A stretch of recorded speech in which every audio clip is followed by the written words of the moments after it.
Hi, everybody. It's Mr. Jackham here, and I want to talk to you about the final for this class, which is going to be the creation of your own unique and original comic book character origin story.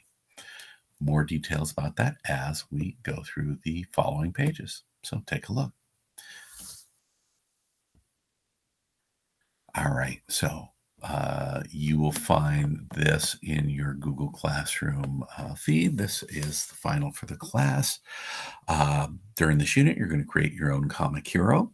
You're going to plot out an original story using the standard story writing elements of exposition, inciting incident, rising action, climax, falling action, and resolution. Now, the example here, let's talk about Spider-Man's origin from Amazing Fantasy 15. Exposition. We meet Peter Parker, his aunt and uncle who are raising him. We find out he's a smart kid, but people tease him at school and they're mean to him.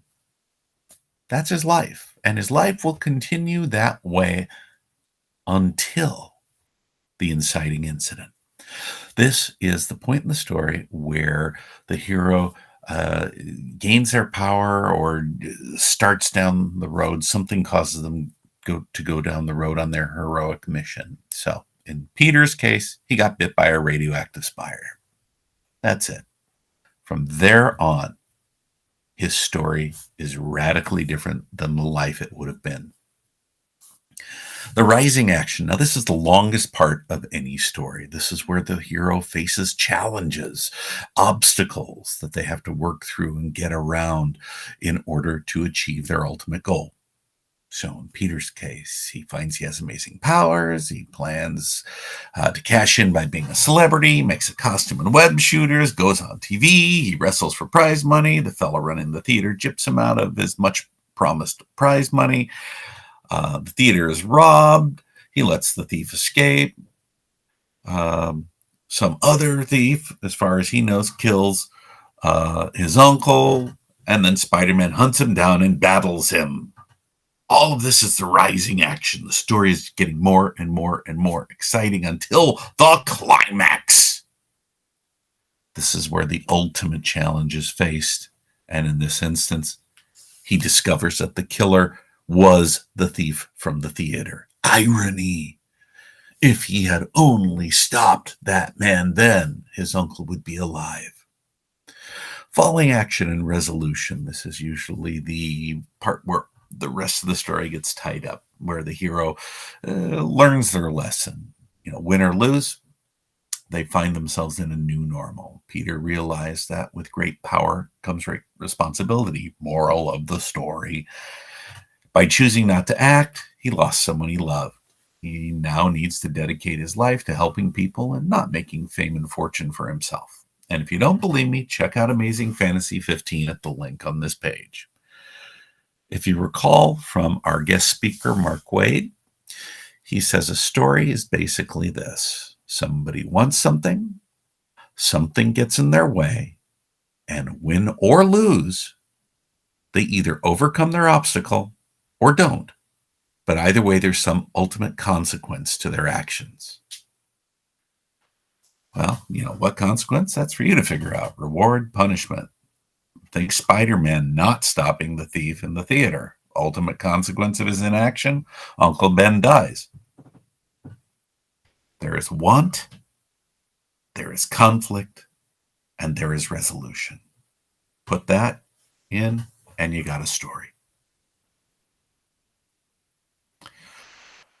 Your task is to write a script for 4 pages of a comic for your original hero in your original hero in your original story.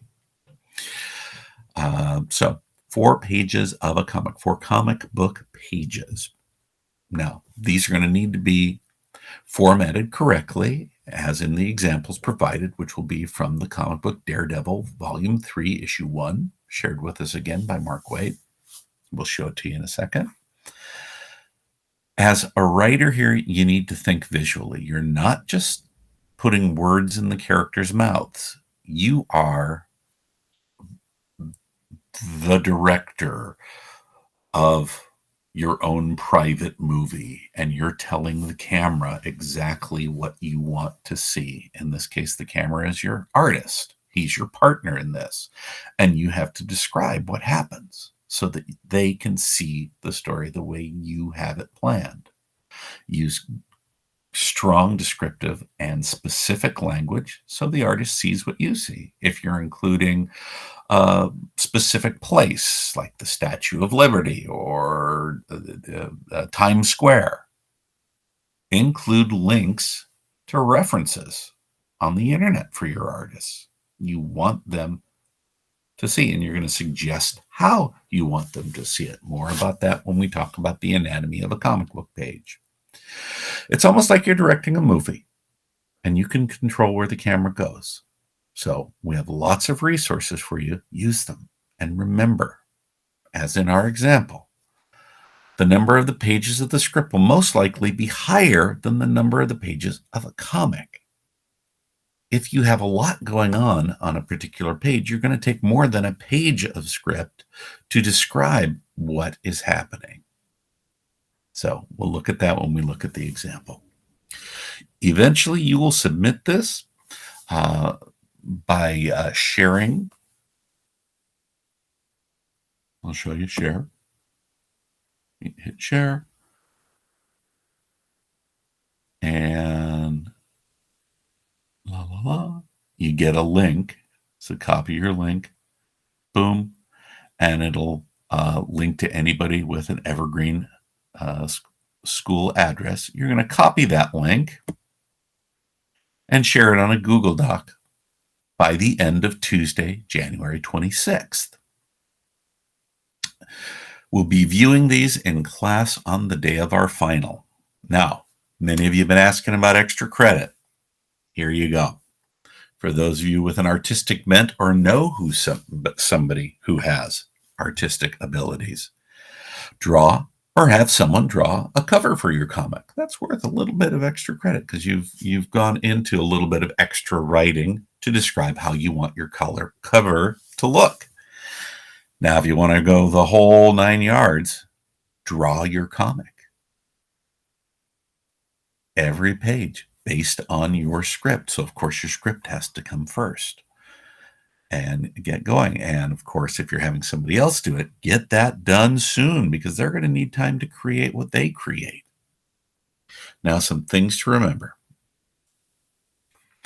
Every event in a story is connected by one of two words. This again from our friend Mark Wade. Therefore or however. Therefore continues the action of the story.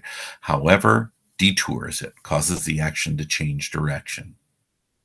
If you can't connect your events with these two words, it likely doesn't belong in the story. So here's an example. My alarm went off, I hit snooze. Therefore, I was late to my appointment. However, my doctor was sick. Therefore, I was not charged a late fee. So you see how the story just continues with a different path. Also, your heroes don't need to be super.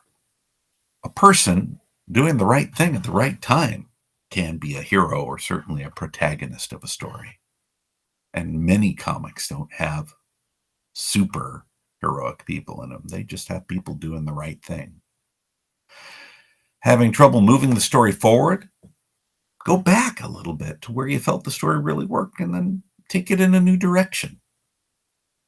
Because chances are it's not your plan, it's just the path you're on isn't working out the way you want it to. So go back and pick a new path.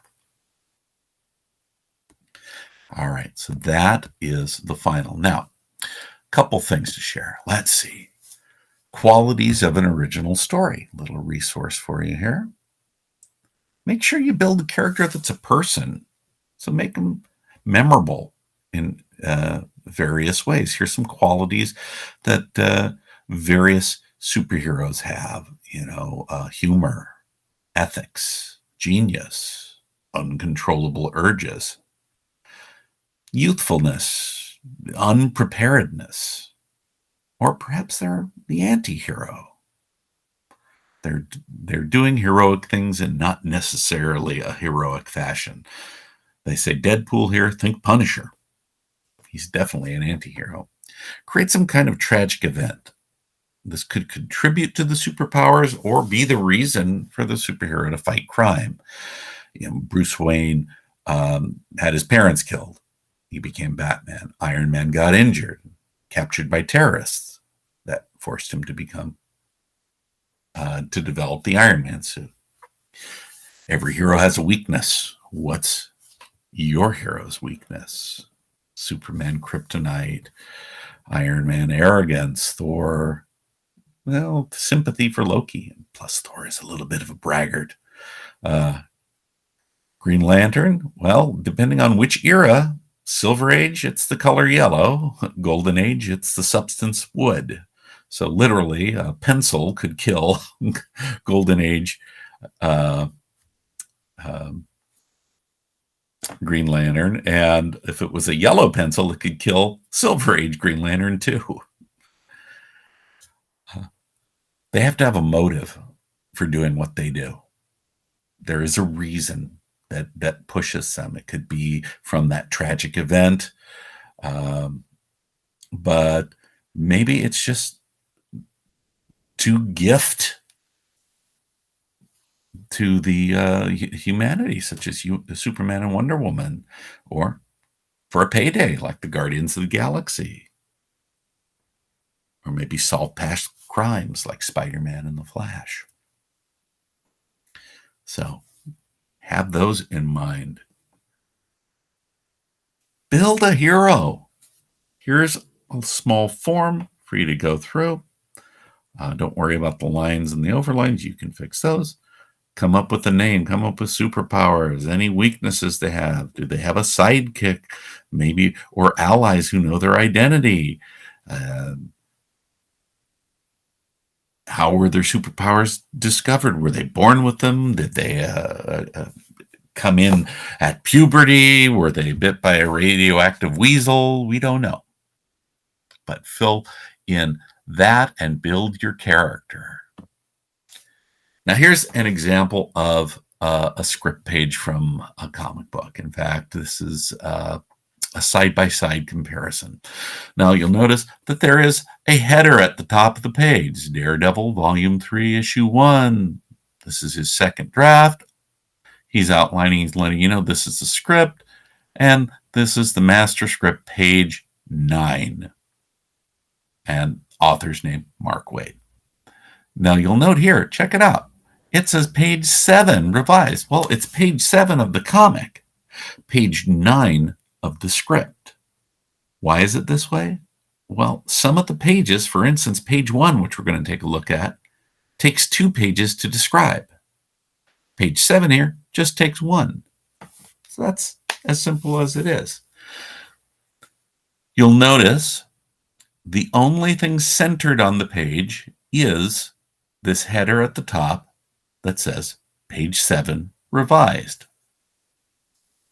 Capitals, bold print, underlined. Then everything else is aligned with the left-hand margin. And again, all capitals and underline, panel 1. This is the first picture on the page. So we see Chaos as the bodyguards, slumps dead to the ground. Another portal opens in midair right next to DD, Daredevil, and the Flower Girl. And there's a caption, which are words in a rectangular box. I have the anatomy of a comic up shortly, and you'll be able to see what that is. Let's see. The caption says, "Okay, blind man, how do you stop that?" So basically, Daredevil's talking to himself. And so again, in all caps, this is what the writer is telling the artist. As his hands begin to reach out, Daredevil shoves the Flower Girl into the groom's arms. The bride gapes, frozen. Everyone else is running in abject panic. And then panel 3, and you'll notice he gives his artist a little extra information there. Big. So in other words, this particular panel, this picture is larger than the others because that's going to be the place where he wants to give a lot of punch on the page. So he says, big. Daredevil dips the bride deeply and lays a wildly passionate kiss on her. She doesn't kiss back, but neither does she resist. And then he says, that perfume drives me wild. And you'll notice it says Daredevil and then what Daredevil says. And then what the bride says is a sound effect. And you'll notice there's an equal sign on either side of the sound effect. That's just the cue to the person who is lettering to know they need to draw a sound effect as opposed to a actual word. And so somehow her sound effect is Who created that word? Mark Waid. Did it have to be that? No. Just some other sound.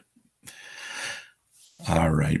I'm not going to read through the rest of these. You can very easily, but let's take a look at what this looks like side by side. All right.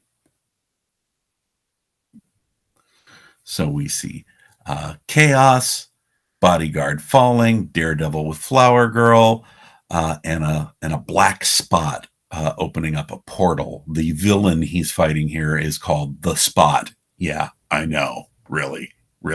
That's the name of the villain? Go figure. Panel 2, hands reaching out towards him. He's saying, here, you take her, and you, the one who stopped me from getting shot. Before I do this, there's something I have to tell you. And then there's a shot where the hand is reaching towards the girl. Daredevil dips the bride. He says, that perfume drives me wild, lays a big kiss on her, and she's going, and then, look, he's telling the next panel, panel 4, I'm pointing to it and you can't see me point, duh.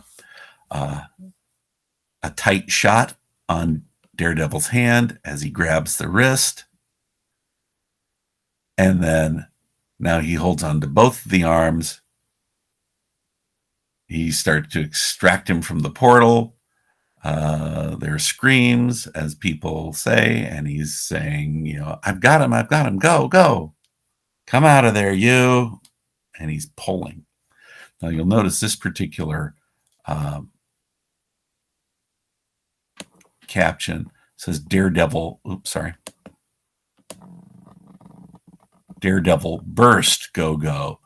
If we look closely at it, this has some added energy of spiky lines around it. So he's saying one line, then he's yelling one line. It's just extra emphasis.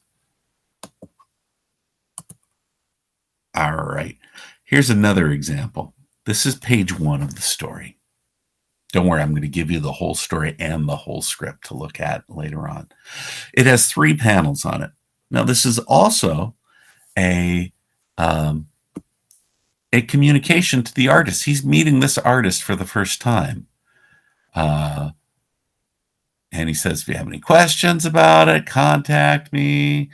I'm eager to work with you. Everything's going to be great. He's saying, okay, it's late afternoon, and we're at a specific place in New York. And he's explained to it. Chances are his artist is not even in the U.S. A lot of artists are in other countries, and with a name like Paolo, the man might be in Italy. So at any rate, he is telling him a lot of information, and he also gives him links to pictures of this. And he's just described, I'd like to have an aerial shot. And he's also saying, this is an establishing shot. This is showing where we are. That's number 1. And then he puts in the various captions. Now, in each case, the captions are bits of the thoughts of Daredevil. In other words, Daredevil is narrating this part of the story. Panel 2. Now, this takes up most of the page, but look, it takes up the least part of the script. Panel 2, big. Daredevil, Battle ready, billy club in hand, and ready to pounce, his senses at full alert, crouches in the shadows on a scenic rooftop. I'll bet it's a beautiful sight. So that's how the artist interpreted it. Now, he looked at a bunch of pictures, found this angle, and said, ooh, it would really be cool if Daredevil did this. So that's what he did. Down at the bottom of the page with 2 sets of parentheses around it is the word more, meaning this page continues to the next page. We'll go on down and see what that looks like. That goes with this little teeny square inset there. Panel 3, super tight on Daredevil's eyes, squinting a bit as he concentrates. And he's basically trying to show that he's using his radar senses. Now, he's gone into a great deal of detail about that. This is how the artist visualized it. And it's a give and take. He describes something, the artist applies it in his own artistic fashion. So I'm going to give you a copy of the script. I'm going to give you a copy of the comic, and you can compare the side by side, or you can just read the comic and see what's going on there. Some of you not familiar with comics might need a little bit of information about what the various parts of a comic are.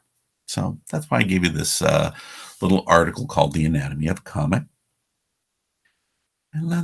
Taken forever to load. So we'll get back to that in a second. All right, let's see. If you're having trouble coming up with an idea of a conflict, here's about 10 or 15 different ideas, which could be at the central core of your story. You, of course, flesh them out. Somebody from your past arrives and disrupts your superhero plans. Resolve this as necessary. So I'm not really, telling in the story, but I'm giving you the idea of the conflict. You're trying to get something done, but your cousin Hal, who doesn't know your secret identity, has come to town, and you're trying to be super without letting Hal know. Maybe that's the deal. Also, some extra hints and advice from somebody who's read tens of thousands of comics, namely me. Names in comics, and this is mainly from the old school. So you don't have to do this, but names in the old days tend to fall into one of 2 categories. They could either be descriptive names like Tony Stark, Ben Grimm, Johnny Storm, Nick Fury. Each of their last names describe some aspect of their life or their temperament. Ben is kind of grouchy. Ben Grimm. Nick Fury is first a soldier and then a head spy of the agency known as S.H.I.E.L.D. So he's got a lot of fury and possibly anger issues. Johnny Storm has a fiery, stormy temper. Also, more than a few comic book characters have alliterative names. Why? I don't know. They play nicely on the ear. Peter Parker, Bruce Banner, Lois Lane, Lex Luthor, Lana Lang. What did Superman have with double L's? J. Jonah Jameson is Peter Parker's boss and Spider-Man's greatest foe, or at least critic. Origins. Most characters have tragic events in their past. They were either orphaned, have divorced parents, maybe dad was a supervillain. Something to consider. Everybody has a problem. What's their problem? Peter Parker has a troubled home and social life. Bruce Wayne was orphaned as a child and now has, well, let's just call them anger management problems. Does their superhero life make things better or worse? Superman's always on the job, but kind of makes stable home life a little challenging. Fantastic Four, however, are who they are, and they have no secret identity, and they lean into the life fantastic. Do they have what we in the story writing biz called a magic weapon? Iron Man has super armor. Captain America has that amazing shield. Thor literally has a magic hammer. Wonder Woman has a magic lasso and an invisible jet. which I always wondered, are you visible and seen just kind of flying through the air? And why is that sitting person flying there? Because they can see into the invisible jet? I don't know this. Batman has that amazing utility belt. Be careful about powering your hero. If we overpower them, then where's their challenge? What's their threat? Make your hero work for a living. Also, give them a weakness, something that you can explore in your origin. But maybe you explore it in the origin, maybe you don't, but you at least have it in mind. Spider-Man, one of Spider-Man's weaknesses is he literally cares for other people, and frequently his villains endanger other people in order to pull him off his guard or to escape. How are you going to give your hero powers? Science accident? Are they mutants? Alien origins? It's really up to you. But what are you going to do to get us, the reader, on your character's side? What is there that's likable about them? What is there about their mission that draws us in? Think those things as you are creating. Let's go back and see about the anatomy of a comic page. There we go. All right. The first image you see here is a splash. A splash page is what we would call the title page of a book. It has literally the title, the credits, all the information you need to know about the story and who created it. If it is just a one-page part of the story later on, it's called a one-panel page. But in this case, it has a splash because it has, check it out, the title, the credits, also has a sound effect, which, by the way, you get to make up your own sound effects like or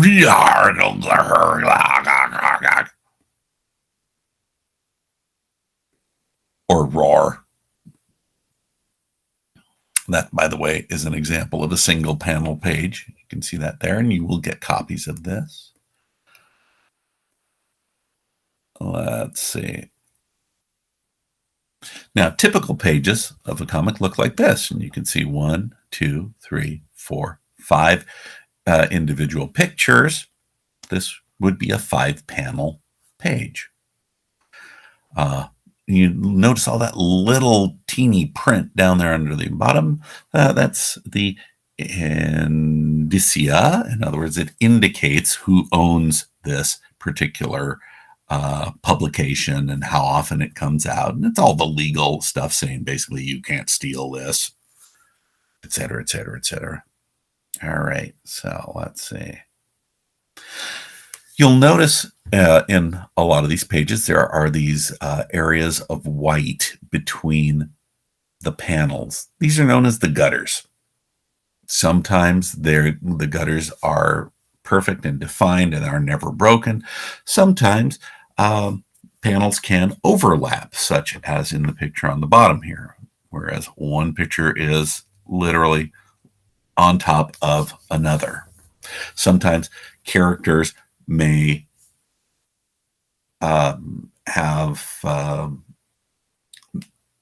punch start out and land literally in another panel. So we see the punch from the hero's point of view, and we see the punch land in the next panel on the bad guy's jaw. So you don't have to be hard and fast about the panels, but since you're just starting out, you might want to be. This is a caption. You'll notice the caption is written inside of a rectangle. That's basically it. Here's some more examples of sound effects. And this is a speech balloon, in which case a person is saying something, and there is this little pointy in here, which is oddly called a pointer, designating who is talking. See, it's called the pointer. There's also thought balloons. Sometimes characters are thinking to themselves, and so it's a more cloud-like shape and connected by a number of little thought bubbles. So it's a thought balloon connected by thought bubbles. Don't know why they started it. They just did. So here's a sample panel. Panel, picture, caption. Okay, this is also known as an establishing shot. It sets the tone for the story. Where is this story happening? Well, in the city of Townsville. It doesn't have to look that way every time, because here's one from another issue, the city of Townsville. It establishes where the story is. In our Daredevil story, it was the Cloisters. Now, just like with a camera, you can describe to your artist to do close-ups or medium shots or long shots. Now, your long shot could also be an establishing shot. Now, this is the final. You have lots of resources here. And don't forget that the very best stories that are submitted will be forwarded to Mark Waid, because he said he'd love to look over them and see how you did. And wow, what an opportunity to have a professional writer who is going to give you some feedback on your work. Awesome thing to think about. All right, if you have questions, of course, direct them towards your instructor, who will be here to support you every inch of the way between now and the final. All right, take care.